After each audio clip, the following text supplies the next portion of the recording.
ओम गण गणपते नमः। वक्रतुंड महाकाय सूर्यकोटि समप्रभा निर्विघ्नं कुरु मे देव सर्वकार्येषु सर्वदा। बोले गणेश जी महाराज की जय। आइए आज के वीडियो में हम पौष मास महत्तम में श्री गणेश पुराण में श्री बल्लाल विनायक की स्थापना का वर्णन का श्रवण किया है। आगे की कथा का श्रवण करते हैं। काल की गति विचित्र होती है। मुनीश्वर आगे बोले, राजन, काल की गति बड़ी विचित्र है। वह अनुकूल चलता है तो समस्त सौभाग्यों की प्राप्ति कराता है और प्रतिकूल चलता है तो नष्ट कर देता है। देखो, कौंडिन्यपुर में उस समय चंद्रसेन नामक राजा राज्य करता था। उसकी मृत्यु अकस्मात हो गई। नगर में सर्वत्र शोक छा गया। राजा की सदाचारिणी पत्नी सुलभा पति के वियोग में मूर्छित हो गई। तभी एक वेदज्ञ ब्राह्मण ने आकर कहा, जिसकी जितनी आयु होती है वह उतना ही जीवित रहता है, इसलिए शोक व्यर्थ है। फिर जो मर गया उसका संस्कार तो करना ही चाहिए, अन्यथा सद्गति कैसे होगी। जो केवल शोक का दिखावा करता है वह अवश्य स्वार्थी है, इसलिए राजा का संस्कार करना ही उसके प्रति सच्ची प्रीति प्रदर्शित करना होगा। राजा के कोई पुत्र या परिवारजन नहीं था, इसलिए प्रधान अमात्य ने उनका मृतक संस्कार किया और फिर सब अमात्य बैठकर विचार करने लगे कि किसे राजा बनाया जाए। तभी महर्षि मुद्गल वहां आ गए और अमात्यों के पूछने पर महर्षि ने कहा, गज अपनी सूंड जिसके कंठ में माला पहनाए उसी को राजा बनाना चाहिए। इसके लिए आप लोग एक उत्सव का आयोजन करके राजा का चयन कर लो। महर्षि की आज्ञा अनुसार शुभ दिन देखकर उत्सव का आयोजन किया गया, जिसमें सहस्त्रों व्यक्ति उपस्थित हुए। दक्ष भी उसमें दर्शक के रूप में सम्मिलित हुआ। रानी ने पुष्कर नामक गजेंद्र की सूंड में एक रत्नमाला डाली और प्रार्थना की कि हे गजराज, इस माला को किसी ऐसे योग्य व्यक्ति के गले में डाल दो जो धर्म पूर्वक राज्य शासन चला सके। हाथी उस जन समूह के मध्य में इधर उधर सूंड हिलाता हुआ धीरे धीरे चल पड़ा। वह कभी कभी रुककर किसी विशिष्ट व्यक्ति को सूंघने लगता तो वह व्यक्ति समझता कि यह मेरे ही गले में माला डालेगा।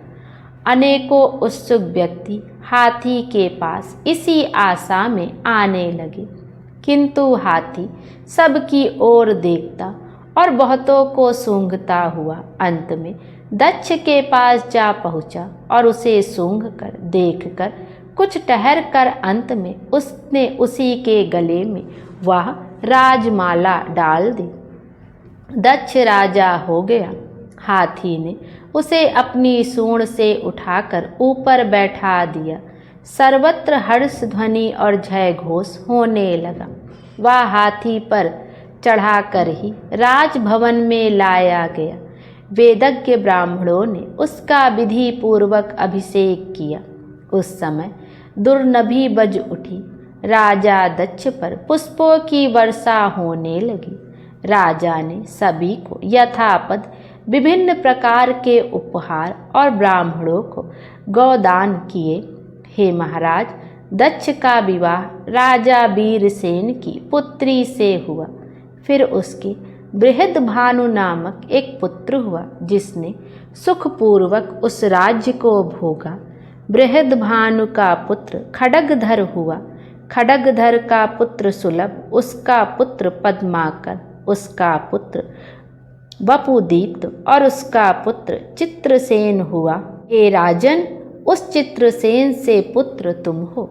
ब्रह्मा जी ने कहा, हे व्यास, विश्वामित्र जी के मुख से अपना परंपरागत वंश परिचय सुनकर राजा भीम को बड़ी प्रसन्नता हुई और उसने निवेदन किया, प्रभु मुझ पर भी भगवान गणाध्यक्ष का अनुग्रह हो सके वैसी कृपा कीजिए।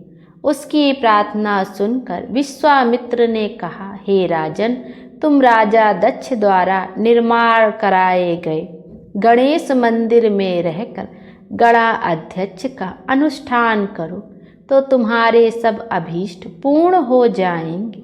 यह सुनकर राजा उन्हें प्रणाम कर अपने वंश परंपरागत से उपास किए गणेश्वर मंदिर में जाकर उपासना करने लगा और अनुष्ठान पूर्ण होने पर उसके रुक्मागंध नामक पुत्र की प्राप्ति हुई। कालांतर में पिता की आज्ञा से रुक्मागंध अपने पैतृक राज्य पद पर आसीन हुआ। यह कहकर ब्रह्मा जी चुप हो गए तो व्यास जी ने उनसे निवेदन किया, ब्राह्मण, फिर रुक्मागंध भी गणेश भक्त हुआ या नहीं? राजा रुक्मागंध बड़ा धार्मिक और सत्यवादी हुआ था। उसे भी एक बार बड़े संकट की प्राप्ति हुई थी जिसकी निवृत्ति गणेश जी की कृपा से हुई। गणेश जी महाराज की जय। आगे की कथा हम अगले अध्याय में श्रवण करेंगे, जिसमें हम रुक्मागंध की संकट से निवृत्ति कैसे हुई इस कथा का श्रवण करेंगे। बोले गणेश जी महाराज की जय। आइए अब गणेश जी की आरती का भी श्रवण करते हैं। जय गणेश जय गणेश जय गणेश देवा, माता जाकी पार्वती पिता महादेवा। एक दंत दयावंत चार भुजाधारी, मस्तक सिंदूर सोहे मूस की सवारी। अंधन को आँख देत कोढ़िन को काया, बाझन को पुत्र देत निर्धन को माया। हार चढ़े फूल चढ़े और चढ़े मेवा, लड्डूवन का भोग लागे संत करे सेवा। दीनन की लाज रखो शंभु सुतवारी, कामना को पूरा करो जग बलिहारी। जय गणेश जय गणेश जय गणेश देवा, माता जाकी पार्वती पिता महादेवा। माता जाकी पार्वती पिता महादेवा। गणेश जी महाराज की जय। गणेश जी महाराज हम सबकी मनोकामना पूर्ण करें और हमारे जीवन को खुशियों से भर दें। Thank you.